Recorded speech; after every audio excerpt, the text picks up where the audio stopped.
law to buckle up, but when you turn 18, state law says you don't necessarily have to be buckled up in the back seat, okay?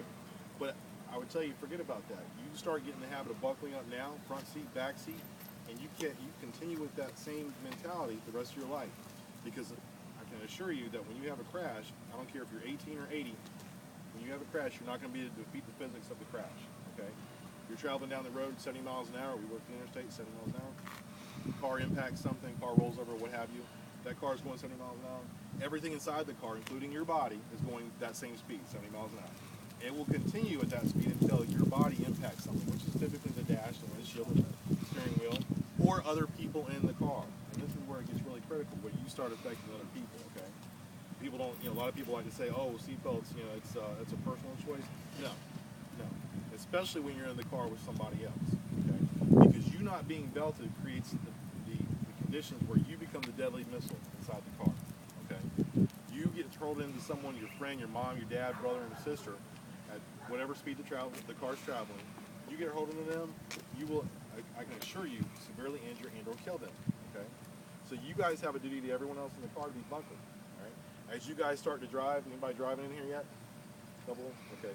You guys start to drive, I don't care who pays for the car. When you're in the driver's seat, you're in control of the car. Bottom line. The car doesn't move until everyone's buckled up. Okay? You take charge, you take command. Don't let people boss you around. You're the one driving. And you are putting yourself in danger if you let someone else in the car that's not belted. Okay?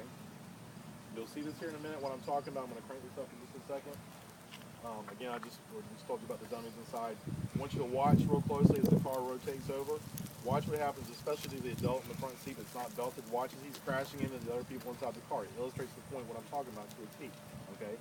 Just yesterday, not 24 hours ago, we had a car up I-75, I-275, Seatbelt County. Guy loses control of the car, overturns. The passenger gets kicked out of the car because he's not restrained.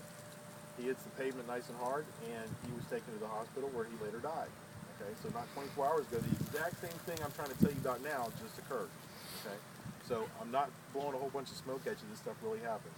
Again, the reason you guys are more likely than not to have lose your life in this state or in this country, in this state specifically, is motor vehicle crashes because you're not buckled up. So the next time I come to your school, I don't want to hear about a 35% seatbelt rate.